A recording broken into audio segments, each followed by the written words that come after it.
Life में सीखने के दो तरीके हैं, या तो खुद से ठोकर खा के आप सीख सकते हो, या तो किसी और ने ठोकर खाया आप उससे सीख लो। मुझे मेरे नाम से जाने, मुझे इंट्रोडक्शन ना देना पड़े अपना, लोग मुझे खुद से जानना शुरू कर दे।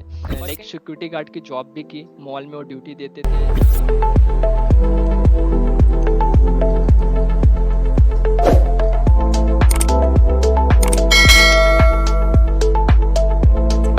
Hi everyone, welcome to Entrepreneurs Wealth Legacy. So today हमारे साथ बहुत अमेजिंग गेस्ट है मिस्टर रोहन शर्मा, और ये अपने CMA फील्ड में काफ़ी जाने जाते हैं, वो आपको अभी पता चलेगा। Also before we move further, मेरी आपसे एक रिक्वेस्ट है। आपने पिछले वाले हमारे सारे गेस्ट को देखा, उन्हें वेलकम किया, उनके लाइफ लेसन्स, उनकी लाइफ लर्निंग्स क्या आपको कनेक्ट हुई, आपने क्या क्या सीखा, प्लीज़ आप हर वीडियो के नीचे डेफिनेटली डू कमेंट। ऑल्सो अगर आपको कोई भी क्वेश्चन है, इवन आज के इस पॉडकास्ट में भी आपको रोहन के थ्रू कुछ क्वेश्चंस हैं, तो प्लीज़ कमेंट करिएगा, क्योंकि जितने भी गेस्ट आ रहे हैं मैं उनके साथ पर्सनली ये सारे क्वेश्चन शेयर करूँगी। And definitely I will also be organising another round of interview और मे बी लाइव Q&A, जहाँ पे आप रोहन के साथ अगेन पूछ सकते हैं, अपने डाउट्स क्लियर कर सकते हैं। So how is that? And with that अभी हम स्टार्ट करेंगे, but keep a pen and a notepad ready, because बहुत सारे सवाल होंगे आपके माइंड में। एंड जैसे ही आप अपने आप सुनते जाएंगे इनकी जर्नी, इनके एक्सपीरियंसेस, आप अपने लाइफ से वो चीज़ रिलेट करिए, क्योंकि जब तक आप सिर्फ सुन रहे हो वो सिर्फ सुनना होता है। आप कैसे इम्प्लीमेंट करोगे अपने लाइफ में, वो साथ में अगर आप पैरेलली अपने आप को क्वेश्चन करते हो, you are already making that progress in your life, in your journey.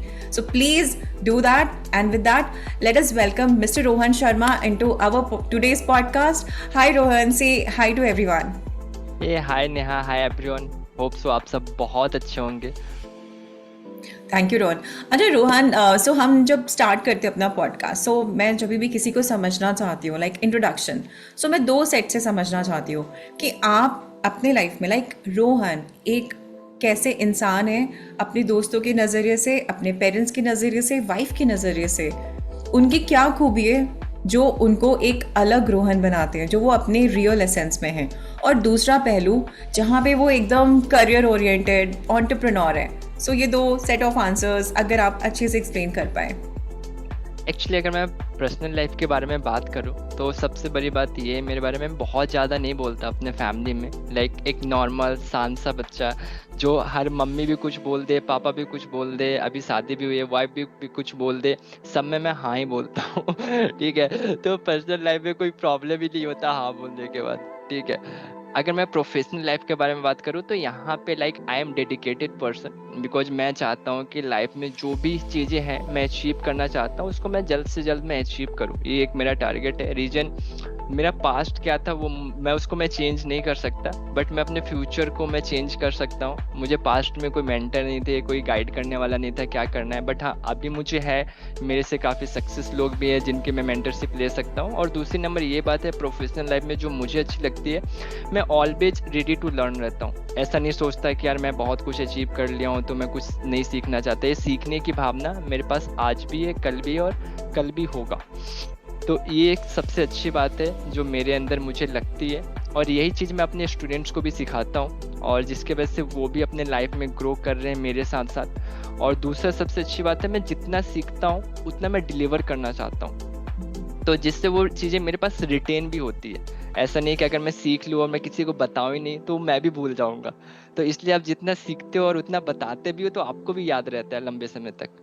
तो ये सारी मेरे कुछ टिप्स हैं जो मैं अपने लाइफ में फॉलो करता हूँ, और ज्ञान जितना आप देते हो उतना बढ़ता है, कम कभी नहीं होता।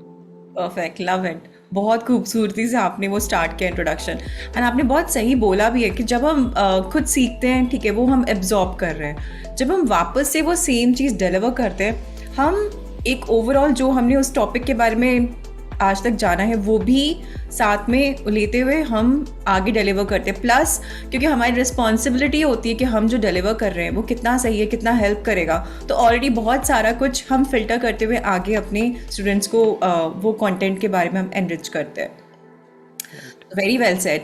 प्लस लर्निंग, एब्सोल्युटली, हमने हमेशा सुना है कि learning is a life long process, but क्या होता है ना, पहले जैसे आपने भी कहा एक जर्नी था, हमें उतना उस बारे में नहीं पता था। बहुत सारे लोगों को पता होता है, वो प्रोग्रेसिव माइंडसेट से बॉर्न होते हैं, बट बहुत सारे लोगों को नहीं पता होता है। बट जैसे ही आप अपने लाइफ में लर्न करना स्टार्ट करते हो, लर्न मतलब सिर्फ यही नहीं होता कि एकेडमिक में ही रहो। लर्न एक माइंडसेट है कि आप अगर लर्न करने के लिए रेडी हो, आप अपने रिलेशनशिप में भी लर्न करने के लिए रेडी हो गए, अपने हेल्थ में भी, अपने करियर में भी, राइट, एंड मनी में भी आप कुछ नया नया लर्न करोगे। सो यहाँ पे क्या होता है ना, बहुत सारे लोग सोचते हैं कि अच्छा मुझे सिर्फ प्लेसमेंट चाहिए तो सिर्फ यहाँ पे ही लर्न करूँगा, क्योंकि जैसे आप भी प्लेसमेंट दिलाते हो, उसमें आपने बहुत सारी चीज़ें इंक्लूड करें। ग्रूमिंग एक तरह हो गया, फिर और भी बहुत एस्पेक्ट्स है कि किस तरह से आपको अपने वॉइस टोन यूज़ करना है, राइट, बॉडी लैंग्वेज कैसे होगी। तो वो सिर्फ जो आप डायरेक्टली देखते हो वो सिर्फ एक लर्निंग प्रोस्पेक्ट नहीं होता है, आपको हर एंगल से देखना है कौन सी चीज़ मिसिंग है जो आपके ग्रोथ को रोका हुआ है। सो नाउ मूविंग फर्दर, और रोहन ये बताइए कि आपको कैसे पता चला कि ये आपका पैशन है आपके लाइफ में? आपने एकदम से स्टार्टिंग से तो नहीं सोचा होगा, या आपने सोचा था कि एंटरप्रेन्योर ही बनना है डे वन से? नहीं, डे वन से ऐसा कुछ नहीं सोचा था। स्पेशली मैं आपको बताऊं, मैं एक्चुअली एक हिंदी मीडियम का स्टूडेंट हूँ और बेसिकली मैं बिहार से बिलोंग करता हूँ। और मेरे फादर आर्मी से रिटायर्ड है, तो आर्मी में थे, तो उन्हें नहीं पता था पढ़ाई क्या होता है, क्या पढ़ना चाहिए क्या नहीं पढ़ना चाहिए, तो उन्होंने मेरे ऊपर छोड़ दिया कि तुम्हें क्या पढ़ना है ये तुम डिसाइड करो, तुम समझो। तो वो एक स्टार्टिंग थोड़ा सा चैलेंज था। फिर वहाँ से मैंने बस ये सोचा कि यार मुझे ना पता नहीं भगवान ने क्या किया मेरे साथ, मुझे नहीं पता। क्लास 10 तक तो मुझे कुछ मतलब नहीं था क्या पढ़ाई होता है, नहीं कुछ नहीं, बस मूवी देखता था, थोड़ा बहुत घूम लिया, टाइम पास हो गया, दैट्स इट। उसके बाद आई थिंक गॉड ने कुछ मेरे साथ किया। मुझे अचानक से फीलिंग आई कि लाइक यार मुझे ना अपना एक नेम बनाना है, लाइक लोग मुझे मेरे नाम से जाने, लाइक मुझे इंट्रोडक्शन ना देना पड़े अपना, लोग मुझे खुद से जानना शुरू कर दे। और कहीं वहीं से मेरी जर्नी स्टार्ट हुई। फिर मैंने कॉमर्स ज्वाइन किया और फिर मैंने सीएमए कोर्स को ज्वाइन किया एंड सीएमए क्वालिफाई किया। तो काफ़ी सारे स्टूडेंट्स, काफ़ी सारे टीचर्स मुझे जानने लग गए, तो मुझे बहुत अच्छा लगने लगा। बच्चे मेरे से पूछने आते थे क्वेश्चंस, अपने डाउट्स। क्लास में थोड़ा सा मैं एक ब्रिलियंट स्टूडेंट आप कह सकते हो। 400 बच्चे के क्लास में अगर कोई आपको जानता है, आपके नेम से आपके टीचर्स जानते हैं, तो अपने आप में बहुत ऑनर होने लगता है। तो वो सारी चीज़ें अच्छी होने लगी। फिर एक चैलेंजेज आया, लाइक जब मैं सीएमए क्वालिफाई किया तो कैंपस था, कैंपस में मेरी जॉब नहीं लगी। मैं स्टेयर पे बैठा हुआ था इंस्टीट्यूट के और मैं सोच रहा था लाइक शायद अब लाइफ मुझे कहाँ लेके जाएगी मुझे नहीं पता, कोई आइडिया नहीं है उसके बारे में। और अगेन वहाँ पे कोई मेंटर नहीं था उस समय, इतनी ज़्यादा चीज़ें भी नहीं थी, इंटरनेट भी इतना नहीं था। 199 रुपीज़ में 1 GB डेटा मिलता था। हम यूट्यूब पे कितना ब्राउज करते उस समय, और वाईफाई हर किसी के पास होता नहीं था उस समय। तो कहीं ना कहीं चैलेंजेस, हर इंटरनेट डेटा आ गया अपने पास। फिर मैंने अपनी जर्नी शेयर करना स्टार्ट किया और फिर धीरे धीरे क्या होता है ना, जब आप कहीं से निकलते हो तो आप कहीं पहुंच जाते हो सकता है आपको मंजिल नहीं मालूम हो, बट वो मंजिल आपको मिल जाता है। तो मेरे साथ भी ऐसा हुआ। मैंने यूट्यूब पे वीडियोज रिकॉर्ड करना स्टार्ट किया, फिर बच्चे मेरे से कनेक्ट होने लगे, और वो हार्ट वाली कनेक्शन था। वो ऐसा नहीं कि एक जैसे एक टीचर स्टूडेंट का कनेक्शन होता है, वो एक भाई बहन आप बोल सकते हो, ऐसा कनेक्शन था मेरे और स्टूडेंट्स के बीच में। तो मैंने प्रॉपरली गाइड करना स्टार्ट किया और फिर शायद फिर मैं वही बोलूँगा, अगेन लक मेरे साथ आया। और फिर मैंने सोचा कि यार क्यों ना एक इंटरव्यू का कोर्स प्रिपेयर करते हैं, लॉन्च करते हैं, देखते हैं क्या होता है। और मैंने लॉन्च किया और चीज़ें फिर अच्छी होने लगी। फर्स्ट बैच में लाइक 15 स्टूडेंट्स मेरे पास थे और सबको। लाइफ में कुछ हुआ, या फिर आपको एकदम से ख्याल कैसे आया कि इंटरव्यू के लिए ही आपको स्पेशली करना है? आप सोच रहे थे, या फिर लाइफ में कुछ ऐसा हुआ जहाँ पे आपका अटेंशन गया? एक्चुअली क्या था ना, मैं काफ़ी चैलेंजेस फेस किया इस जर्नी में, इंटरव्यू के रिगार्डिंग और प्लस एक अच्छी जॉब के रिगार्डिंग। तो वो एक मेरे लिए चैलेंजिंग फेज था। जैसे कैंपस नहीं हुआ, फिर ऑफ कैंपस अप्रोक्स मुझे 6 मंथ लग गए थे मेरी फर्स्ट जॉब लेने में। तो कहीं ना कहीं वो पेन पॉइंट था मेरे लिए, उस पेन पॉइंट से मैं रिकवर किया। और एक्चुअली क्या होता है ना, या तो आप लाइफ में सीखने के 2 तरीके हैं, या तो खुद से ठोकर खा के आप सीख सकते हो, या तो किसी और ने ठोकर खाया आप उससे सीख लो। तो फिर मैंने ये सोचा कि क्यों ना मैं अपने जितने भी मैंने ठोकर खाए हैं और चीज़ें सीखी हैं, तो कोई और इतने एक्सपेरिमेंट ना करे और उसको अपने लाइफ में प्री प्लान मिल जाए कि हाँ ऐसे ऐसे करना है, कर लिया तो ये चीज़ें हो जाएगी। तो फिर वहाँ से जर्नी स्टार्ट हुई। वेरी नाइस, वाह, बहुत बहुत ही मतलब इम्पैक्टफुल जो आपने 2 वो लाइंस बोले ना, कि या तो आप अपने आप जो ठोकर खाए हो उसको हम टर्न करते हुए पावर में हम बाकियों को ना ठोकर खाने दें, या तो फिर जो इस पे एक्सपर्ट है उनसे आप अच्छे से सीख कर आप अपने लाइफ को कंट्रोल में लें। तो बहुत ही खूबसूरत, वाओ। एंड स्पेशली आपके जो अपने स्ट्रगल्स रहे हैं, I am so happy. Lot of people क्या करते हैं ना, बहुत सारे लोग वो देखते हैं, डर जाते हैं, हमने भी कहीं वो फील किया है, बट हमने फिर एक स्ट्रेंथ हमें मिली और उसके बाद हमने पूरा स्टोरी एकदम हम हीरो बन गए। Right. So very nice. So देखिए, आप सब जो भी चैलेंजेस आज फेस कर रहे हैं, इसका यही कहना है, मैं भी अपने जर्नी से यही बोलूँगी, एंड इवन रोहन भी यही कह रहे हैं कि जो भी चैलेंजेस हैं वो टाइम बीइंग है। क्योंकि आप क्या देख रहे हो ना, आपने वहाँ पे वो जो पेन सफरिंग जो भी आपको है, जो भी आपको सेटबैक नीचे आपको पुल कर रहे हैं, आप वहीं पे फोकस कर रहे हो बार बार। आपने अपना नज़रिया अभी तक चेंज ही नहीं किया है कि यहाँ पे आपको सीखना क्या है। और जब तक आप वो कोई नई चीज़ नहीं सीखोगे, आपकी लाइफ में ना चेंज नहीं आएगा। क्योंकि आप जैसा अभी तक करते आए हो, आप वही करते आए हो। तो यहाँ पे डेफिनेटली आप जब तक चेंज लेके नहीं आओगे, आप मेंटोर्स के थ्रू, आप किसी एक्सपर्ट के पास जाइए, बट दैट्स द थिंग, जैसे ही आप वो समझ जाएंगे ना, लाइफ जो बहुत बड़ा सा एक जंप लेता है ना, that is success. Okay, so now moving further, क्योंकि आपके इसमें बहुत ज़्यादा पर्सनल डेवलपमेंट भी एक मेजर पार्ट है, राइट? तो आपने रोहन क्यों इसको इंक्लूड किया? क्योंकि आप डायरेक्टली इंटरव्यूज के लिए बता सकते, जैसे आपने रेज्यूमेज भी बनाए हैं लोगों के, राइट? आपने इसको किस तरह से डिज़ाइन किया? क्या ऐसे चीज़ें थी आपके लाइफ से कि आपको समझ में आया कि मुझे ये भी देना चाहिए, ये भी देना चाहिए, और इसके साथ साथ जो बाकी व्यूअर्स हैं उनको भी समझ में आएगा कि उन्हें क्या मिल रहा है through your courses. So if you can just simplify कि ये कोर्सेज आपको इस तरह से रेडी करता है for placement, for your first job. Over to you. So actually ना, आप अगर एमएनसीज वर्ल्ड को आप देखोगे या फिर अगर आप गवर्नमेंट कंपनीज में भी अगर आप जॉब करना चाहते हो, तो उसके डिफरेंट राउंड ऑफ इंटरव्यूज होते हैं। सबसे पहला एक तो रिटेन असेसमेंट हो सकता है, कंपनीज बेस्ड डिपेंड करती है। दूसरा जीडी राउंड आज के टाइम में काफ़ी कंपनीज लेती है, और एक न्यू असेसमेंट उन्होंने ऐड किया है टीम प्लेयर का, जिसमें आपको एक ग्रुप एक्टिविटी, ग्रुप टास्क दिया जाता है जो आपको एज ए टीम परफॉर्म करना है। इसके बाद आपका पर्सनल इंटरव्यू होता है। तो कहीं ना कहीं अब ये सारे इंटरव्यू आप डायरेक्टली आप नहीं वो कर सकते हो, क्रैक नहीं कर सकते हो। इसके लिए क्या होगा, आपको बैकएंड में खुद के लिए काम करना पड़ेगा। बैकएंड में क्या क्या काम है, पर्सनल ग्रूमिंग पे आपको काम करना पड़ेगा, आपको अपनी बॉडी लैंग्वेज, आपको अपने टोन, आपके अपने स्पीकिंग स्किल्स आपको काम करना पड़ेगा। बिकॉज अब जैसे मैं बात करूँ, इंडियन कंपनी जो अपने हैं, जो गवर्नमेंट कंपनीज है, उसमें आप हिंदी इंग्लिश आप मिक्स करके आप इंटरव्यू दे सकते हो। लेकिन जैसे ही आप एमएनसीज वर्ल्ड में जाते हो, जैसे जेनपैक्ट है, एसेंचर है, विप्रो है, जितने भी टॉप एमएनसीज है, वहाँ पे हिंदी अलाउड ही नहीं। अब इंटरव्यू में आप सिंगल सेंटेंस आप हिंदी में आप नहीं बोल सकते हो। तो बच्चे को क्या होता है कि आता सब कुछ है, फिर वो बोल नहीं पाते। ठीक है, अब ये चैलेंजेस मैंने भी फेस किया। जब मैं इंग्लिश में आता था, मैं बिल्कुल ब्लैंक हो जाता था, यार बोलना क्या है, कैसे स्टार्ट करूँ, कैसे फिनिश करूँ।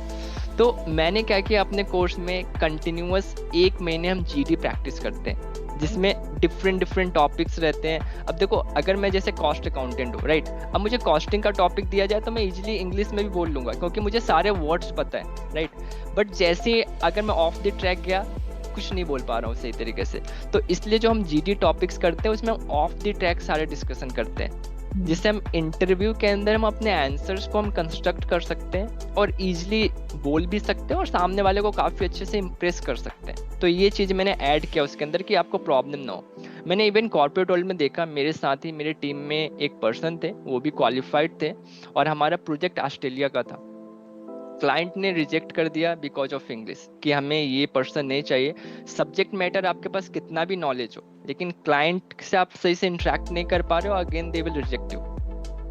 तो ये भी एक चैलेंजेस आता है। तो ये सारी चीज़ें जो भी मैंने फेस किया, उसको मैंने अपने कोर्स में ऐड करते में चला गया कि यार ये चैलेंजेस भी है प्रैक्टिकल लाइफ में।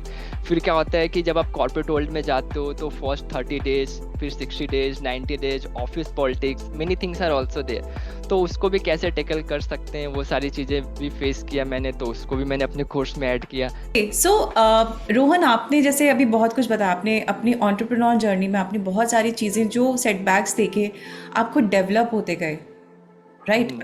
आपने बहुत सारे चेंजेस को एक्सेप्ट किया। सो पहले वाला रोहन क्या था और वो मैसिव चेंज आज इस रोहन में क्या है एक्चुअली एंटरप्रेन्योर? या पहले वाला रोहन एक जस्ट एक रोहन था, जिसको अपने लाइफ के बारे में कुछ पता नहीं था, क्या करना है क्या नहीं करना है। और जैसे जैसे मैं आगे बढ़ा ना, मुझे एक चीज़ समझ में आई कि हम ये सोचते हैं यार कि 2000 रुपीज़ का कोर्स है, हम कैसे बाय कर ले, 2000 रुपीज़ बहुत होते हैं, 5000 रुपीज़ का कोर्स है, ये 10,000 रुपीज़ का कोर्स है, हम कैसे परचेज करें।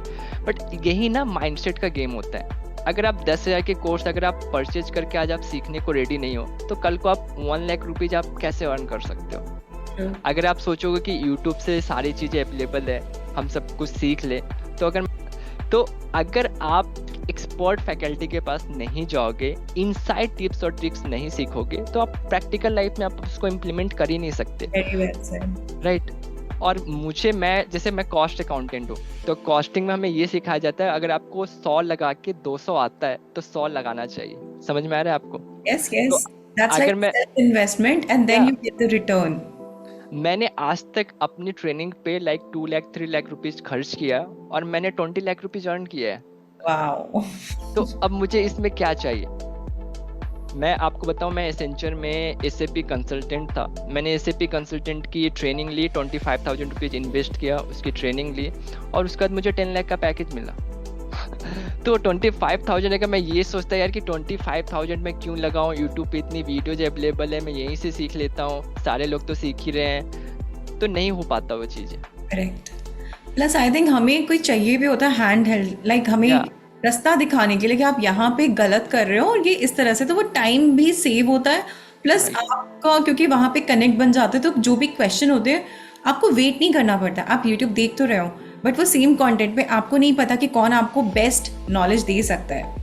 अब जैसे हम कोई नॉर्मल टॉपिक सा ही ले लें, अब सी के ऊपर ये टॉपिक है, हम अगर यूट्यूब पे जाते हो तो बहुत कुछ मिल जाएगा और उसमें से फिर फिल्टर करना कि ये एग्जैक्टली सेम कंटेंट मुझे चाहिए, वो डिफ़िकल्ट हो जाता है। बट जब आप आते हैं एक्सपर्ट्स के पास, ये सारा कुछ जैसे कि अभी रोहन ने कहा, फिल्टर आउट होके आपको बेस्ट मिलता है, प्लस आपके क्वेश्चन का ख्याल भी रखा जाता है। So very well addressed. All right, Rohan. So now talking about, क्योंकि आपने already 7 figure hit करा हुआ है, so वो जो जर्नी था और प्लस आपके अचीवमेंट्स आपके लाइफ में किस तरह से आने लग गए?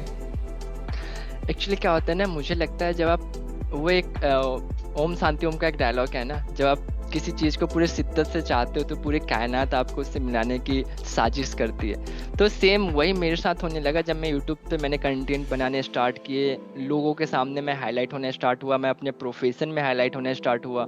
और जो जैसे काउंसिल मेंबर्स होते हैं हमारे यहाँ, जो टॉप लीडर्स होते हैं, जो पूरे इंस्टीट्यूट में इलेक्शंस होते हैं, इलेक्शंस के बाद वो लोग जीतते हैं और इंस्टीट्यूट को वही रन करते हैं एक तरीके से। तो फिर वहाँ से मुझे अपॉर्चुनिटी मिलनी स्टार्ट हो गई, इंस्टीट्यूट में मुझे सेशंस मिलने लगे और मैं एक यंग स्पीकर भी बन गया इंस्टीट्यूट में। मैंने AI के ऊपर भी काफ़ी सारे सेशंस लिए, स्टूडेंट्स मुझे काफ़ी फॉलो करने लग गए कि मैंने अपनी स्टोरी वीडियो डाली थी, उसके ऊपर 70-80,000 व्यूज अभी तक आए, तो वो भी एक काफ़ी अच्छा था। लोग मोटिवेशन हुए मेरे से और मुझे फॉलो करते हैं। इवन एक अच्छी जर्नी और भी थी जो मैंने देखा, जब मैं कहीं जाता हूँ अपने सेशंस में, बच्चे आते हैं मेरे साथ फ़ोटो क्लिक करवाते हैं, तो वो भी मुझे अच्छा लगता है कि यार एक सेलिब्रिटी वाली भी फीलिंग आती है कि लोग कनेक्ट होकर फ़ोटोज़ क्लिक करवा रहे हैं। तो ये सारी चीज़ें थी, वहाँ से स्टार्ट हुआ और कहीं ना कहीं ये तभी हो पाया जब मैंने खुद के ऊपर काम किया। अगर मैं वही एक एम्प्लॉय माइंडसेट के साथ होता कि चलो महीने की 60,000 की सैलरी मिल रही है, इतने रुपए घर में खर्च करना है और इतने का FD कर दो या स्टॉक मार्केट में इन्वेस्ट कर दो, तो शायद आज मैं यहाँ नहीं होता। तो वो स्टॉक मार्केट का इन्वेस्टमेंट मैंने खुद के ऊपर किया और अभी मैं खुद के ऊपर कर भी रहा हूँ, बिकॉज अभी काफ़ी सारे एरियाज हैं जहाँ पे कमियाँ हैं, मैं उसके ऊपर काम कर रहा हूँ कि मैं उसको और अच्छे से कर सकूँ और फ्यूचर में जब मेरे से कोई और मिले तो उसको और अच्छा फील हो मेरे से मिलने के बाद। वाओ। सो नाउ आपने कौन कौन से अवार्ड्स जीते हैं रोहन, और वो कैसे कैसे होता गया पहला अवार्ड? या पहला अवार्ड मेरा मेरे इंस्टीट्यूट में था, जो मैंने फर्स्ट स्पीकिंग किया था AI के ऊपर एज ए गेस्ट स्पीकर, उसके लिए मुझे अवार्ड मिला। सेकेंड अवार्ड में मुझे इंस्टीट्यूट से मिला था, वहाँ पे भी अगेन मैं गेस्ट स्पीकर था इंटरव्यू स्किल्स के लिए। थर्ड अवार्ड्स मुझे आप पीछे एक देख सकते हो, एक अवार्ड मेरी रखी हुई है, ये अवार्ड मुझे कोच इजली है पुरुषोत्तम हबाडे सर, वो भी कोचिंग कैसे स्टार्ट करना है उसके लिए उन्होंने दिया। फोर्थ अवार्ड बेस्ट अवार्ड लगा जो मुझे सीट से मिला, मुझे लग रहा था कि जैसे मुझे IPL की ट्रॉफी मिल गई है। एग्जैक्टली ये वैसे ही लग रहा है। तो ये बहुत अच्छा मुझे लगा। तो ये सारे अवार्ड्स मुझे मिले और एक और अवार्ड मुझे मिला है, ये दिल्ली की जो है ना जो ट्रेड है MSME होते हैं, मीडियम स्मॉल एंटरप्राइजेज, उनका एक पूरा काउंसिल है, तो वहाँ से भी मुझे एक अवार्ड मिला है, like chamber of trade and industry से। तो ये सारे मुझे award just with in the 1 year मिले हैं, ऐसा नहीं कि बहुत पहले से सारे अवार्ड मिले हैं। Too good. मतलब पूरे रूम की वो जो एक वाइब थी ना, जो अभी तक थोड़ा बहुत काम एंड बहुत पीसफुली चल रही थी, एकदम से इतनी एनर्जी क्रिएट हो गई ना, और जितने लोग देख भी रहे होंगे ना, उनमें भी वो होप आ गया होगा कि अगर रोहन कर सकता है तो हम भी कर सकते हैं। या डेफिनेटली, ये मेरा भी मानना है कि अगर ये कोई और कर सकता है तो मैं भी कर सकता हूँ। हो सकता है वो 1 घंटे में करे, मुझे 2 घंटा लग सकता है, 2 दिन लग सकता है, लेकिन होगा जरूर मेरे से। Perfect, exactly. वाह। Okay, so Rohan, thank you so much. इतना सारा अवार्ड आपको मिला है, ये कमिंग ईयर वो और 2 गुना ट्रिपल हो जाए, and ऐसे ही मिलता रहे। आपका पूरा बैकग्राउंड में हम सिर्फ अवार्ड से ही दिखे। सो तब भी ये सेम इंटरव्यू लेने में बहुत मज़ा आएगा आपका। या डेफिनेटली मैम। ओके, सो ये बताइए, क्योंकि आप भी पर्सनल डेवलपमेंट आपने भी कबूला, इट्स द कोर, लाइक बहुत ज़रूरी होता है। और तो आपको क्या लगता है कि राइट माइंडसेट एंटरप्रेन्योर जर्नी में कितना हेल्प करता है? तो राइट माइंडसेट बहुत इंपॉर्टेंट है, बिकॉज आपको इन्वेस्टिंग की आइडियाज और प्लस इन्वेस्टिंग का एक नेचर अपने अंदर डेवलप करना पड़ेगा। क्योंकि मैंने देखा है बिजनेस जो भी टॉप MNCs, या फिर आप अगर जैसे रिलायंस इंडस्ट्रीज के बारे में बात करो, तो आखिर ये रिलायंस इंडस्ट्रीज इतना ग्रो क्यों किया? उन्होंने इन्वेस्टमेंट किए तभी आज ग्रो किया। आप जियो को देखो, अगर जियो ये सोचता कि पहले मैं एक स्टेट में लॉन्च करता हूँ, फिर मैं ग्लोबल लेवल पे जाऊंगा या इंडिया लेवल पे जाऊंगा, तो शायद आज जियो बाकी को पीछे नहीं छोड़ता। उसने मार्केटिंग में स्ट्रेटेजी फॉलो किया, कॉस्टिंग में उसको बहुत सारे प्राइसिंग पॉलिसीज बोलते हैं, उन्होंने फॉलो किया और उन्होंने पूरे इंडिया में लॉन्च किया, फ्री में सिम दे दिया, सारा मार्केट कैप्च कर लिया और फिर उन्होंने प्राइस इंक्रीज कर दिया। आपने देखा? तो ये आपको समझना पड़ेगा कि मार्केटिंग में क्या क्या स्ट्रेटेजीज हैं, कैसे लोग कर रहे हैं, और उसको आप कैसे आप इम्प्लीमेंट कर सकते हो अपने कोर्सेज के साथ, या फिर जो भी आपका प्रोडक्ट्स हैं, सर्विसेज हैं, उनके साथ आप कैसे उसको आप ऐड और लिंक कर सकते हो। तो ये सारी चीज़ें मैंने समझी। और सबसे मोस्ट इम्पॉर्टेंट मुझे ये लगता है ना, आर्ट ऑफ सेलिंग। अगर आपको कैसे सेल करना है, ये अगर आपने सीख लिया ना, तो वो 2000 का कोर्स हो या 10,000 का हो या 2 लाख का कोर्स हो, बिक सकता है मार्केट में। मैंने 5 लाख तक का कोर्सेज बिकते हुए अपने आंखों के सामने देखा है, और लोगों को खरीदते हुए। मेरे पास उस समय उतने पैसे नहीं थे, मैं नहीं खरीद पाया, लेकिन लोगों ने खरीदा है। इसका मतलब बिक सकता है अगर आप बेचना चाहो तो। Perfect. Wow. Okay, so now आपको अगर मैं बोलूँ कि कुछ अपने एक्सपीरियंस से, जितने भी यंग एंटरप्रेन्योर्स हैं, जैसे आपने भी कहा, एक जॉब में आप एक डिफरेंट माइंडसेट रखते हो, आपकी बहुत डिफरेंट लाइफ होती है, और एज कंपेयर अगर आप उसे करें अपने एंटरप्रेन्योर जर्नी से, तो वो कैसा रहा? और यंग एंटरप्रेन्योर्स यहाँ से कैसे समझ सकते हैं कि वो अपने या तो वो बिजनेस के लिए बने हैं, राइट, और वो पैशन कैसे आगे ले जाएं? अगर वो सिर्फ जॉब के लिए बने, तो वो जॉब में किस तरह से उनको आगे रहें और ग्रोथ कैसे ले जाए? क्योंकि आप दोनों एस्पेक्ट में, आप जॉब पे भी थे, एक एम्प्लॉय भी रह चुके हैं, और today you are an entrepreneur. So first of all है ना, मैंने ये सोचा है, देखा है कि लाइक अगर आप बिजनेसमैन या एंटरप्रेन्योर अगर आप बनना चाहते हो, उस केस में सबसे पहले ना आपको IT स्किल्स के ऊपर ज़्यादा फोकस करना पड़ता है। अगर मैं खुद के बारे में बात करूं, मैं YouTube पे कैसे सर्च इंजन ऑप्टिमाइजेशन करना है मैं सीख चुका हूँ, मुझे आता है। कैनवास से कैसे टेम्पलेट्स बनाने हैं मुझे आता है। मुझे एनिमेटेड वीडियोज कैसे बनाना है वो भी आता है। PPT स्लाइड्स कैसे बनाने हैं वो भी आता है। लाइक अगर मुझे कोई वेबसाइट बनाना है, अपडेट करना है, मैंने वो भी सीख रखा है। ठीक है, क्योंकि स्टार्टिंग फेज में क्या होता है, हमारे पास इतना कैपिटल नहीं होता है कि हम सारी चीज़ों के लिए हम कोई कंसल्टेंट या फिर मार्केटिंग एजेंसी हम हायर कर सके। तो हमें स्टार्टिंग फेज में सारी चीज़ें सीखनी पड़ती है, क्योंकि हम उसको इम्प्लीमेंट कर सकते हैं खुद से सीख के, और हम उससे पैसे भी अर्न कर सकते हैं। मैंने जो किया अपनी जर्नी के थ्रू, सबसे पहले मैंने ये किया, चीज़ें खुद से सीखी, सीख के मैंने उसको इम्प्लीमेंट करना स्टार्ट किया। जब मेरे पास पैसे आने लग गए तो फिर मैंने एक्सपेंसिव जो टूल्स होते हैं मैंने उसके ऊपर इन्वेस्ट किया, क्योंकि मेरा मानना है ना कि जब मैं किसी अभी मार्केटिंग एजेंसी के पास भी जाता हूँ तो मेरा एक ना थॉट प्रोसेस डिफरेंट है, उनका थॉट प्रोसेस डिफरेंट होगा, राइट। मुझे पता है कि मेरी कम्युनिटी क्या चाहती है, बट उन्हें इस कम्युनिटी का उतना आइडिया भी नहीं है, प्लस वो उतना डीपली रिसर्च भी नहीं करने वाले हैं। वो क्या होगा, एल्गोरिदम पे बस उन्होंने पोस्ट सेट कर दिया, दैट्स इट। बट मुझे पता है क्या कंटेंट कैसे अगर मैं लिखूँ तो ज़्यादा रीच जा सकता है। तो उस हिसाब से काम कर सकता है। तो मैंने क्या किया, मैंने पेड टूल्स पे इन्वेस्टमेंट करना स्टार्ट कर दिया। अब मेरे पास पर मंथ क्या स्टूडेंट्स भी आने स्टार्ट हो गए, पैसा भी आने लगा। अगर मुझे 20-30,000 आ रहा है और मैं 10,000 टूल्स पे खर्च कर रहा हूँ, इंस्टेंट ऑफ हायरिंग समवन 10,000 मैंने टूल्स पे खर्च कर दिए, और उस टूल्स की वजह से मुझे बस 1 आवर डेली का अपना देना है और सारी चीज़ें मेरी ऑटोमेट हो गई। तो स्टार्टिंग फेज में बहुत हेल्प करता है, मैं यही कर रहा हूँ। और इस तरीके से मैंने काफ़ी ग्रो भी किया। इवन मैंने काफ़ी जो भी अपने कंटेंट्स होते हैं, आज के टाइम में एआई, हर एक टूल के अंदर एआई आ चुका है, ऐसा कोई टूल ही नहीं है जिसमें एआई नहीं है। तो पहले के टाइम में तो आपको कोडिंग सीखना था, ये करना था, तब आप वेबसाइट डिजाइन कर सकते। तो आज तो ड्रॉप एंड ड्रैग है, ठीक है, ड्रैग एंड ड्रॉप करो आपकी वेबसाइट क्रिएट हो गई। तो आज के टाइम में बिजनेस स्टार्ट करना बहुत ईजी है। और स्टार्टिंग फेज में चैलेंजिंग इसलिए था, कहीं ना कहीं डिजिटल इंडिया नहीं था, राइट, इंटरनेट नहीं था। आज के टाइम में आप देखो, आप हम हर लोग घर बैठे कनेक्ट हैं, कोर्स खरीद रहे हैं, पढ़ रहे हैं, कोर्स सेल कर रहे हैं, राइट। तो आज के टाइम में बिजनेस करना बिल्कुल ईजी है। बस आपको एक लैपटॉप चाहिए, कैमरा चाहिए, एक माइक चाहिए, दैट्स इट। यही जर्नी खत्म हो गई बिजनेसमैन की। तो आज का वर्ल्ड ये है, तो आपको समझना पड़ेगा, अडॉप्ट करना पड़ेगा। जहाँ तक रही जॉब की बात, तो अगर मैं जॉब की जर्नी की बात करूँ तो जॉब की जर्नी इतनी ईजी नहीं होती है। रीजन क्या होता है, वहाँ पे जो चीज़ें आपको पसंद है आपको वो भी करना है, जो चीज़ें ना पसंद है वो भी करना है, क्योंकि आपके मैनेजर ने आपको टास्क दिया है, at the end of day आपको रिपोर्टिंग देनी है। तो ये चैलेंजेज होता है उस जर्नी के अंदर। हाँ, पैसा ये है कि पैसा आप वहाँ पे भी अर्न करोगे, डिफरेंस बस इतना है, वहाँ पे जो पैसा आप 10 साल में अर्न कर सकते हो, यहाँ पे आप 1 साल में भी उसको अर्न कर सकते हो। ये टाइम गैप का डिफरेंस आएगा, डेफिनेटली आएगा। अब ये आपको डिसाइड करना है कि आप रिस्क टेकर हो या आप सेफ जोन में रहना चाहते हो। अगर आप रिस्क टेकर हो तो आप डेफिनेटली आप बिजनेस स्टार्ट कर सकते हो सकता है स्टार्टिंग में चैलेंजेज है, आपके पास एक स्टूडेंट ना है या कुछ भी ना हो आपके साथ, आप सिर्फ चैलेंजेस फेस करो। मैंने अपनी कोर्स की प्राइसिंग 299 से स्टार्ट की थी, बट कोई स्टूडेंट नहीं आया था मेरे पास उस समय। फिर मैंने प्राइसिंग चेंज किया, कंटेंट चेंज किया, अपने आप को चेंज किया, स्टूडेंट्स आने स्टार्ट हो गए, चीज़ें फिर आगे बढ़ने लगी। फिर जो चीज़ें आपके लिए काम करना स्टार्ट हो जाए उसको आप अप्लाई करना शुरू कर दो सबसे ज़्यादा, फिर वो और ग्रो करने लगेगा। That's it. मैंने यही सारी फिलोसफी को फॉलो करना स्टार्ट किया, चीज़ें होने लग गई। Wow, okay, so that's a lot.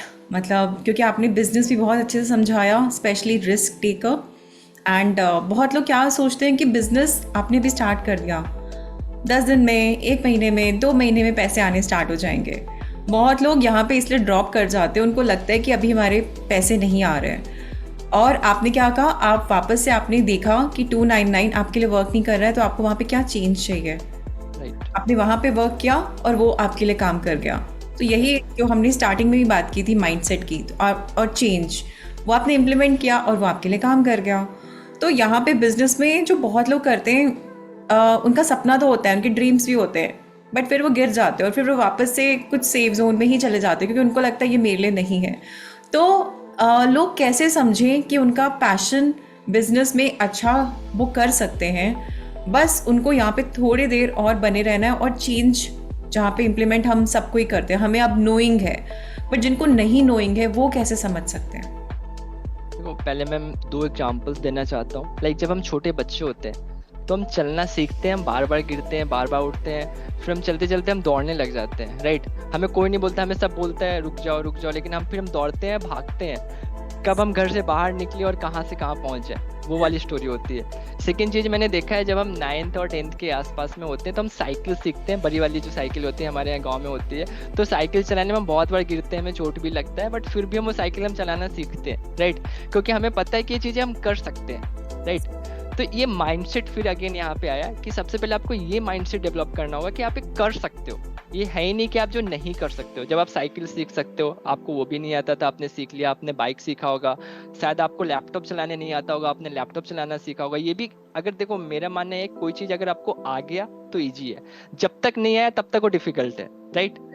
तो ये चीज़ें आपको डेवलप करना होगा अपने अंदर। दूसरा नंबर ये है कि आपको ये फाइंड आउट करना होगा खुद से, ये कोई और आपके बिहाफ पे नहीं कर सकता, कि आपका स्ट्रेंथ जोन क्या है, कौन सी ऐसी स्किल है जिसमें आप इजी टू डिलीवर हो। क्योंकि देखो, एक होता है आप इजी टू लर्निंग, आप लर्न कर सकते हो लेकिन डिलीवर नहीं कर सकते हो। आपने देखा होगा मार्केट में बहुत सारे authors, top best seller author तो होंगे, बट बेस्ट लेक्चरर नहीं हो सकते, राइट। उनके पास नॉलेज है बट वो उसको डिलीवर नहीं कर सकते। वो बुक्स में डिलीवर कर सकते हैं बट वो फिजिकल फॉर्म में डिलीवर नहीं कर सकते। अब ये आपको समझना पड़ेगा कि आप किस फॉर्म में किस नॉलेज को आप कितना डिलीवर कर सकते हो। अगर ये आपने खुद से समझ लिया तो आप कुछ भी कर सकते हो। मैंने आपको देख सकता है, मैंने अपनी बुक भी लिखी है यहाँ पे, मेरी रॉक योर इंटरव्यू बुक है जो थोड़ा सा सामने हमें। या ये अमेजोन और फ्लिपकार्ट पे भी अवेलेबल है ये बुक। तो ये बुक मैंने लास्ट ईयर पब्लिश किया था। ये मैंने बिल्कुल कलर्ड बुक बनाया। रीजन ये था, मैं चाहता था पिक्चर्स वे में मेरी बुक हो कि स्टूडेंट्स उसको विजुअलाइज कर सके। तो ये सारा आपको थॉट्स प्रोसेस क्रिएट करना पड़ेगा कि आप क्या कर सकते हो जो चीज़ें नहीं है मार्केट में। आज तक मार्केट में कोई भी इंटरव्यू की बुक पिक्चर फॉर्म में नहीं है। ठीक है, ये चीज़ें मैंने रिसर्च किया और उसको क्रिएट किया और मेरे स्टूडेंट्स को बहुत पसंद आया ये बुक। इवन जिसने भी इस बुक को परचेज किया 1 डे में फिनिश किया। इतना इंटरेस्टिंग बुक मैंने इसको बनाया। तो ये सारी चीजें आपको करनी पड़ेगी। So for all of you, आपके लिए क्या टेक है? अपने स्ट्रेंथ को आप ही समझ सकते हो। डेफिनेटली आप अपने आसपास अपने पेरेंट्स से पूछ सकते हो, अपने बेस्ट फ्रेंड से पूछ सकते हो, क्लासमेट या जो भी है जिन पर आप ट्रस्ट करते हो वहाँ से ले सकते हो, बट फाइनल डिसीजन आपका होना चाहिए। अगर आप नहीं लेते और आप दूसरे के बेसिस पे करोगे तो रिग्रेट हो सकता है। तो प्लीज़ अपने आप सबसे पहले वो एक क्वेश्चन जो क्लैरिटी होता है वो आप सबसे पहले फाइंड आउट करें and then start your entrepreneur journey. Am I correct Rohan? या एक पॉइंट और ऐड करना चाहता हूँ मैं। एक ये भी होता है ना, हमारे आसपास का जो एटमॉस्फेयर होता है ना, वो कहीं ना कहीं एम्प्लॉय माइंडसेट होता है। इंडिया में 80% प्लस लोग एम्प्लॉयज है, राइट? तो वो ना आपको हमेशा बैक करेंगे, आपको आगे पुश नहीं करेंगे। इवन आपके फैमिली मेंबर भी हो सकते हैं जो आपको पुश नहीं करेंगे कि यार तुम ये जाओ, तुम ये करो, तुम कर सकते हो, बिकॉज उन्होंने ये चीज़ें नहीं किया। अगर मैं मेरी फैमिली की बात करूँ, मेरी फैमिली में सारे गवर्नमेंट एम्प्लॉयज थे, सारे आर्मी से रिटायर्ड हैं। ठीक है, अब की जनरेशन है वो सब एमएनसीज में जॉब कर रही है। तो उन्होंने कभी ये बिजनेस माइंडसेट देखा ही नहीं। तो अगर मैं उनसे जाऊंगा सजेशन लेने तो यही बोलेंगे ना कि यार जॉब करो, सेफेस्ट है, आराम से 9 to 6 की ऑफिस है, घर आओगे, फैमिली को टाइम दोगे, ये सारी चीज़ें। तो वो उस माइंडसेट के साथ बताएंगे आपको। अगर यही चीज़ें वो किसी बिजनेसमैन से जाएगा पूछने, वो अपने माइंडसेट से बताएगा जो उसने अपने लाइफ में एक्सपीरियंस किया है। तो आपको इस चीज़ के ऊपर भी ध्यान देना है। दूसरी चीज़ें ये भी होती है, कहीं ना कहीं हम ये सोचते हैं यार कि हम इंग्लिश में इतने अच्छे नहीं हैं, हमारी कम्युनिकेशन बहुत वीक है, हम वीडियोज रिकॉर्ड कर रहे हैं, कोई हमें देखेगा, कोई हमें ऑब्जर्व करेगा, कुछ कमेंट्स करेंगे। ठीक है, ये चीज़ें मैंने बहुत फेस की है, मैं आपको बताऊं स्टार्टिंग फेज से, क्योंकि मेरी इंग्लिश अच्छी नहीं थी, मैं इतना अच्छा से बोल भी नहीं पाता था पहले, अपनी बातों को सही तरीके से नहीं रख पाता था। बट मैंने रुका नहीं, मैं अपनी वीडियोज रिकॉर्ड करते रहा। जिसको जो कमेंट करना है तो कर लो, मुझे कोई फर्क ही नहीं पड़ता। वो बेशरम बनना पड़ता है लाइफ में। जब आप बेशरम बन जाते हो ना तो सब कुछ हो जाता है। फिर आज के टाइम में कोई कुछ बोलने नहीं आता। आज के टाइम में जो लोग मेरे, जब मैं लाइफ में सक्सेस अचीव नहीं कर रहा था, कुछ नहीं था, तो मेरे सामने या मेरे पीछे मेरे घर वाले को 4 बातें मेरे बारे में बोलते थे, ये पढ़ता नहीं होगा, ये नहीं करता होगा, वो नहीं करता होगा, इसको घर बुला लो। आज वो लोग मुझे अपने घर बुला के खाना खिलाते हैं। तो वो चीजें फिर होने लगती है और अपने बच्चे के फ्यूचर के लिए हमसे सजेशन मांगने लगते हैं कि यार क्या पढ़ाए इसको, क्या करे, तुम बताओ। ये चीजें होने लगता है आपके साथ। तो आप ये मत सोचो यार कि कौन आपके लिए क्या बोल रहा है, क्या नहीं बोल रहा है, दुनिया क्या सोच रही है, कुछ नहीं। ये आपका ड्रीम है, ये आपको फुलफिल करना है। इसमें ना आपको कोई सपोर्ट करने वाला है, ना कोई कुछ करने वाला है। आपकी जर्नी आपसे स्टार्ट हुई है, आपकी जर्नी आप पे खत्म होगी। तो ये आपको सोचना है कि आप कैसे कर सकते हो। एब्सोल्युटली। इनफैक्ट बिजनेस हम बोलते भी हैं, जो हम बिजनेस फॉर्म भी करते हैं, जो भी आपका सपना है वो आपका सपना है, ना कि बाकियों का सपना है। अगर आप में ही वो पोटेंशियल नहीं है, वो कॉन्फिडेंस नहीं है उस पर बिलीव करने के लिए, तो आप दूसरों को वो जो उसकी जो भी सर्विस है, प्रोडक्ट है, आप वो रख ही नहीं पाओगे, वो पहले ही क्रैश हो जाएगा। सो इसीलिए सब कुछ स्टार्ट होता है फ्रॉम यू। सो रोहन ने भी ये सेम बहुत अच्छे एग्जाम्पल के साथ दिया है। सो आई होप आपको वो कॉन्फिडेंस मिलता है यहाँ से to start your entrepreneur journey. So now moving on further, Rohan, आप कहाँ देखते हैं अब से 5 साल आगे? आप क्या एक विजन है, क्योंकि आप बहुत ज़्यादा विजनरी पर्सन है, बहुत विजुलाइज करते हैं अपनी लाइफ को भी, काफ़ी अपनी बुक भी लिख दी है उसमें भी। तो यहाँ पे कहाँ है आप? नेक्स्ट 5 ईयर का मेरा टारगेट है, 2 टारगेट है। एक तो पर्सनल टारगेट है, एक प्रोफेशनल टारगेट है। पर्सनल टारगेट है कि मैं अपने आप को इतना इन्हेंस और इतनी स्किल्स अपने अंदर ऐड कर लूँ कि लाइक मैं मल्टीटास्किंग बहुत ईजिली हो सकूँ और अच्छे वे में। प्लस कहीं ना कहीं मेरा एक सॉफ्ट स्किल्स थोड़ा सा मेरे लिए भी चैलेंजिंग है। मैं चाहता हूँ कि इसमें और मैं बेटर हूँ, तो ये मुझे अच्छे से काम करना है।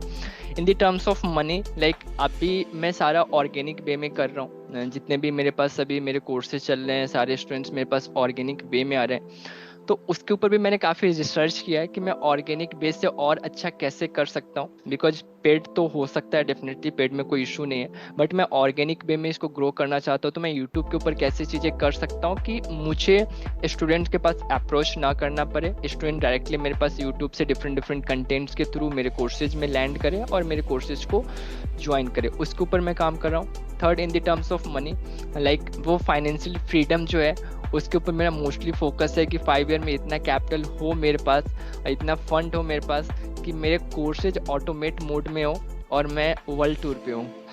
ओह लवली, पक्का पक्का एकदम एब्सोल्युटली, या बिकॉज इतना आपने ऑलरेडी अचीव किया है एंड अब यहाँ से पीछे देखना तो नहीं है। पीछे आप तभी देखोगे जस्ट टू गेट इंस्पायर्ड कि आप वो रोहन कहाँ से कहाँ आ गया इस रास्ते। So definitely and we all are wishing you, आपने जितने भी सपने सोचे, बिकॉज आपके थ्रू इतने सारे जो स्टूडेंट्स हैं उनके सपने भी सच हो रहे हैं। So definitely you are on the right mission and keep going on. So now moving further, Rohan आपने बहुत सारे चैलेंजेस फेस किए जो आपने बोला भी है।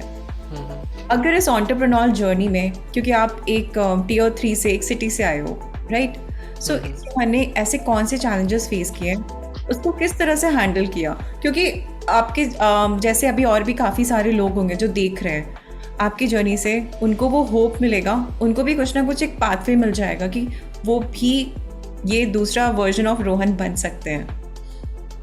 एक्चुअली चैलेंजेस मोस्टली मेरे लिए ये था, पहला तो एक तो मैं यंग एज में था जब मैंने चीज़ें स्टार्ट की, ठीक है।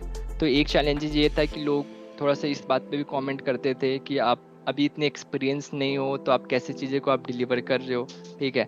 तो बहुत सारे लोग आए मेरे इंस्टाग्राम पे या फिर मेरे लिंक्डइन प्रोफाइल पे, उन्होंने कमेंट्स करना, बट जब चीज़ें कमेंट्स हुई तो मेरे लिए और अच्छा हुआ, ठीक है। जब उन्होंने कमेंट किया तो मुझे इंस्टीट्यूट में, अभी मैं CMA इंस्टीट्यूट जो NIRC है नॉर्थ इंडिया का, स्टूडेंट वेलफेयर कमेटी का मेंबर हूँ, ठीक है। तो उन्होंने वहाँ पे कमेंट किया और मैं यहाँ पे स्टूडेंट वेलफेयर कमेटी का मेंबर बन गया। तो मेरे साथ चीज़ें और अच्छा होने लगा जब उन्होंने कमेंट्स करना स्टार्ट किया। चैलेंजेज मुझे बस एक ही जो ऐसा मुझे लगा, लाइक कि मेरी कम्युनिकेशन का पार्ट मेरे लिए एक चैलेंजिंग था। अपार्ट फ्रॉम दिस मेरे अंदर जो सबसे अच्छाई चीज़ है ना, मैं हर एक निगेटिव से भी पॉजिटिव निकाल के ले आता हूँ जो मेरे लिए सबसे अच्छाई है। जैसे मैं आपको बताऊं, जब मैं एग्जाम्स दे रहा था, लाइक 200 मिनिमम मार्क्स होता है जो आपको पास करना होता है, मेरे 113 मार्क्स आए थे। फिर भी मैं इस पॉजिटिव थॉट के साथ आया था, यार मेरे 113 तो आए किसी के तो वो भी नहीं आया होंगे। आपका माइंडसेट ऐसा होगा तो आप कुछ भी कर सकते हो। फिर मेरे सेकेंड अटेम्प्ट में 133 आया। फिर मैं सोचा चलो यार 113 से 133 तक पहुंच चुका हूँ, मतलब थोड़ा स्टेप और करूंगा तो और आगे तो पहुंचूंगा ही पहुंचूंगा। इस माइंडसेट के साथ मैं आगे बढ़ते गया। ये मैंने सोचा ही नहीं कि यार ये चीजें हो ही नहीं सकती, हो सकती है। ये सारी एरियाज है जहाँ पे मैंने गलतियाँ की होगी, उसके ऊपर काम करो, फिर से अटेम्प्ट करो, दैट्स इट। और फिर मैंने CMA जो है, अगर आप सर्च करोगे, one of the difficult exam है इंडिया में। 10% बच्चे से पास करते हैं आउट ऑफ 100, तो 100 में से सिर्फ 10 ही बच्चे पास कर पाते हैं। और उसमें एक हिंदी मीडियम का स्टूडेंट आके सारे एग्जाम इंग्लिश में दे रहा है, तो डेफिनेटली उसके अटेम्प्ट्स तो लगेंगे ही लगेंगे। मैंने भी यहाँ पे भी मैंने डिसाइड किया था कि मुझे पेपर अब हिंदी में देना ही नहीं है, मुझे आगे अपनी सारी जर्नी इंग्लिश में कंटिन्यू करना है, बिकॉज कॉर्पोरेट वर्ल्ड में जाना है। हिंदी का ऑप्शन है ही नहीं कहीं, और आज अगर मैं छोड़ने के लिए रेडी नहीं होऊंगा इस चीज को, तो कल और मेरे लिए डिफिकल्ट हो जाएगा। ट्रू। आप एक सेफ जोन में रहते हो जब आप यंग स्टार्ट करते हो, बट उसके लिए प्रिपरेशन भी चाहिए होती है। जैसे रोहन ने अपने लिए कितना, उन्होंने पहले ही सोच लिया कि नहीं, इंग्लिश तो फेस करना है, इससे भागना नहीं है, और उसको बहुत ही हैप्पीली आपने फेस किया, right Rohan? Right right. Plus आप चैलेंजेस भी लेते गए, आपको कमेंट्स आने लगे नेगेटिव, आप तब भी निराश नहीं हुए, आपने कहा ठीक है, और फिर वो चीज़ आपको जब अटेंशन आने लगी, उसने आपको कहाँ से कहाँ लैंड कर दिया। So very powerful. सो बोलते भी ना कि आपको भगवान बीच बीच में टेस्ट लेते रहेंगे, ये बच्चा एग्ज़ाम देने के लायक है या नहीं, तो वो शायद आपके टेस्ट थे और आप फिर भी खुश थे, आपने पास किया, और आज आप इतने सारे बच्चों के लाइफ को आप वो एक राह दिखा पा रहे हैं। सो रोहन, अब हम आ चुके हैं to the end of this just one question, जो एकदम पावरफुल एक गिव अवे है to all the viewers who are watching us. एक piece of advice throughout your life जो आपने सीखा है और आप चाहते हैं कि जो भी हमें देख रहे हैं उनके लाइफ में ये चीज़ हेल्प करे? एक्चुअली मेरा ये मानना है ना यार, जिंदगी एक ही मिली है, ठीक है। और एक डायलॉग है ना बाबू मोशाय, जिंदगी लाइक लंबी नहीं होनी चाहिए, अच्छी होनी चाहिए, सुनहरी होनी चाहिए कि जिसको आप इंजॉय कर सको, राइट। तो हमें अपनी ज़िंदगी को ना एंजॉय करना है। ऐसा नहीं कि यार एक रिस्पॉन्सिबिलिटी लेके आए इस दुनिया में और रिस्पॉन्सिबिलिटी लेके मर जाएंगे, वो वाली ज़िंदगी नहीं जीनी है। ज़िंदगी जीनी है कि आप जाओ तो भी लोग आपको याद रखें, आप जाओ मरने के बाद तो भी लोग आपको जब याद करें तो आपको अच्छी बातों के लिए याद करें, आपको दुआएं दे। ज़िंदगी एक मिली है, मुझे सब कुछ करना है जो भी मुझे अच्छा लगता है, मैं यही सोचता हूँ। मुझे मन किया यार चलो मुझे एक बुक लिखनी है, मैंने स्टार्ट किया रिसर्च करना कैसे कैसे बुक लिखते हैं। जो भी मार्केट में फैकल्टीज थे, जो ऑलरेडी ऑथर्स थे जिन्होंने बुक लिखी, मैंने उनकी क्लासेस ज्वाइन की, चीज़ें सीखा समझा और मैंने बुक लिख दिया। सोचो कम, एक्शन लो ज़्यादा, ये मेरा फॉर्मूला है। मैं सोचता कम हूँ, एक्शन लेता हूँ ज़्यादा। एक्शन लेने से क्या होता है, रिजल्ट आता है, या तो निगेटिव आएगा या तो पॉजिटिव आएगा, तीसरा कुछ होने वाला है नहीं। अगर निगेटिव आया तो चलो समझ में आता है कि हाँ ये चीज़ मैंने किया, ऐसे ऐसे किया तो नहीं हुआ, किसी और वे में ट्राई कर सकते हैं, मे बी हो जाए, ठीक है। तो ये सारी चीज़ें हैं। मेरा मानना यही है कि आपको जितना ट्राई कर सकते हो आप ट्राई करो, क्योंकि कल को जब आप 40-50 प्लस एज में जाओगे ना तो ये तो यार फील नहीं होगा ना कि यार मैंने कुछ ट्राई नहीं किया, शायद मैं उस टाइम में ट्राई कर लेता तो ऐसा हो जाता। तो लाइफ में जो काश वर्ड होता है ना, काश ऐसा होता उस टाइम तो आज मैं यहाँ होता, वो चीज़ें नहीं कभी फील होगी आपको अपनी लाइफ में। मैं तो यही मानता हूँ और यही मैं डेली ट्राई भी करता हूँ। इसलिए अभी भी मैं आपको बताऊँ, कम से कम मैं 15-16 आवर्स तो मैं वर्किंग हूँ, अपने काम को लेके डेडिकेटेड हूँ। और मैं यही चाहता हूँ कि आपको डेडिकेशन देना पड़ेगा, प्यार देना पड़ेगा, जिस चीज़ को कर रहे हो उसको रिस्पेक्ट देना पड़ेगा, जो ऑडियंस आपके पास आ रही है उनको भी समझना पड़ेगा। क्योंकि मेरा मानना ये है, जैसे मेरे पास स्टूडेंट्स आते हैं, अब मेरी फीस भले ही वो 299 क्यों ना हो, बट उस बच्चे के लिए 299 एक ह्यूज अमाउंट हो सकता है। मे बी उसकी फैमिली कंडीशन इतनी अच्छी ना हो, तो हमें ये नहीं सोचना है इतना कम फीस लिया है हमने तो हम उसको उतना ही हम सर्विस डिलीवर करें, नहीं, उसके हमें प्रॉब्लम्स को समझना है और उसके लिए जितना बेस्ट हम कर सकते हैं ना वो हमें करना चाहिए। अगर आप ये हार्ट टचिंग वाला मोमेंट रखोगे ना, वो आपको हमेशा कंपाउंड करके देगी। मेरे साथ तो यही हुआ है, मैंने किसी को फ्री में भी कोर्सेज दिए हैं, उसके फैमिली कंडीशन इतनी अच्छी नहीं थी, वो कोर्स अफोर्ड नहीं कर सकता था, आज उसकी जॉब ONGC में हुई, उसको 12 लाख का पैकेज मिला, वो जिंदगी भर मुझे दुआएं देने वाला है, ठीक है, उसकी फैमिली दुआएं देने वाली है। और दुआएं हमें चाहिए, हमेशा पैसा मैटर नहीं करता, हमें दुआएं भी चाहिए। तो आपको सारी चीज़ें करनी पड़ेगी, दैट्स इट। यही सारी चीज़ें हैं जो आपको प्रैक्टिकल लाइफ में इम्प्लीमेंट करना चाहिए। हमेशा रिजिड नहीं रहना है, हर चीज़ को समझना है, सिचुएशन को ऑब्जर्व करना है और उस हिसाब से आपको चीज़ें एक्शंस आपको लेनी है। This was like Shahrukh Khan moment. या इतनी सारी बातें इतनी दिल से निकली है, very special, wow. End of course हम सब काम तो कर ही रहे हैं बिजनेस में और जो भी हम प्रोडक्टिव कर रहे हैं, बट हम ना बहुत बार इतने मैकेनिक हो जाते हैं, एज इन हम इतने रोबोटिक हो जाते हैं, हम इमोशंस को अलग कर देते हैं। तो जिस तरह से आपने पूरा जर्नी बताया, आप कनेक्ट हुई लोगों को समझिए, अपने ऑडियंस को समझिए, और कितनी बार जैसे आपने भी उनके हिसाब से प्रॉब्लम सोचा हो, आपने वहाँ पे फोकस किया। Absolutely, so that is how you are growing also. One point और मैं बोलना चाहूँगा, लाइक इंसान को ना अपने पास्ट को कभी भूलना नहीं चाहिए। जैसे मैं अपने खुद के बारे में बताऊँ, मेरे फादर आर्मी से रिटायर्ड थे और उन्होंने मेरी पढ़ाई के लिए लाइक सिक्योरिटी गार्ड की जॉब भी की, मॉल में वो ड्यूटी देते थे जहाँ सारे लोग गांव की, क्योंकि गांव के पास का मॉल था तो जनरली लोग जाएंगे, वो लोग बोलते भी थे कि यार आप यहाँ पे क्यों जॉब करते हो, बट उन्होंने इस चीज़ को कभी छोटा नहीं माना। उन्होंने मेरे लिए सिक्योरिटी गार्ड की जॉब की मेरी पढ़ाई के लिए। और पता है एक टाइम ऐसा था कि मेरे पास ऑप्शन था, या तो मैं कपड़े खरीद लूँ अच्छे अच्छे, या तो मैं पढ़ाई कर लूँ।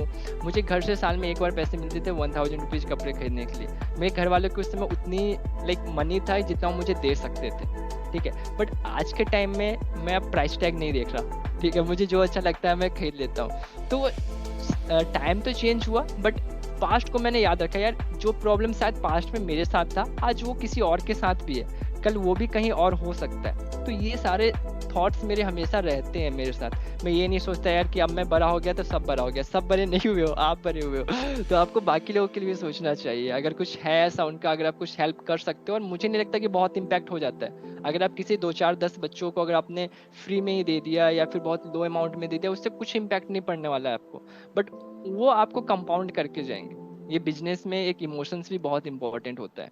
True. True.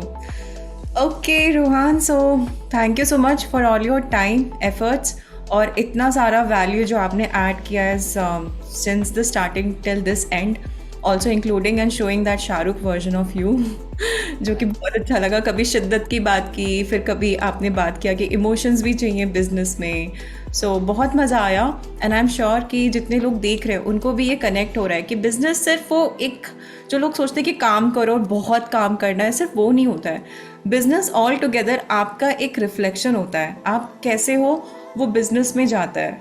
सो प्लीज़ जितने भी लोग एंटरप्रेन्योर बनने का ख्वाब देख रहे हैं, इसको दोबारा प्ले करिए. यहाँ से बहुत सारे आपने क्या सीखा है. एंड CMA आपका जो भी आपका ड्रीम है, अगर उससे रिलेटिंग कुछ भी क्वेश्चन है, सो मैं इस वीडियो के नीचे डिटेल्स डालने वाली हूँ. प्लीज़ आप रीच आउट करिए रोहन को. आप उनसे उनके जितने भी प्रोडक्ट्स हैं उसके थ्रू बेनिफिट लीजिए. एंड इनफैक्ट रोहन कुछ वीकली कॉल भी करते हैं जहाँ पे you get to see him and question your right Rohan. If you मेरे यूट्यूब पे भी लाइव सेशंस मैं वीकली करता हूँ संडे को, so we can connect on that. मेरा यूट्यूब का चैनल सेम है, रोहन शर्मा. अगर कोई भी सर्च करेगा उनको मिल जाएगा. परफेक्ट. सो रुकना नहीं है यहाँ से सिर्फ प्रोग्रेस करना है. आप जॉब करना चाहते हो या फिर अपने एंटरप्रेन्योरशिप में आगे आप बढ़ना चाहते हो, दैट्स योर कॉल. बट आपने जो यहाँ पे एक माइंडसेट सीखा है, जो आपने एक एक्सपीरियंस गेन किया है रोहन के, प्लीज़ कमेंट करिए कि आपको रोहन की ऐसी कौन सी बात आपको इतनी स्पेशल लगी है, खास लगी है, और वो आप अपनी लाइफ में इम्प्लीमेंट करना चाहते हैं. So with that next week हम नए गेस्ट के साथ मिलेंगे एंड वहाँ से भी हम बहुत सारी चीज़ें सीखेंगे. And Rohan, you would like to add something to our viewers? तो बस लास्ट यही कहना चाहूँगा, ज़िंदगी एक ही बार मिली है, उसको जी लो. That's it.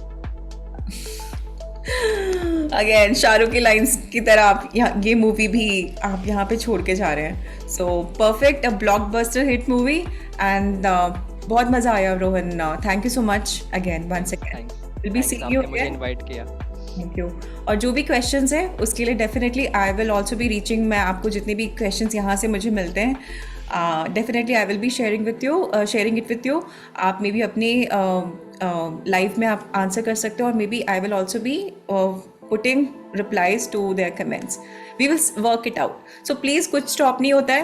प्लीज़ अपने क्वेश्चंस यहाँ पे आप वीडियो के नीचे कमेंट करें. And do hit the like, subscribe the channel. And Rohan का चैनल भी प्लीज़ सब्सक्राइब करिए, राइट.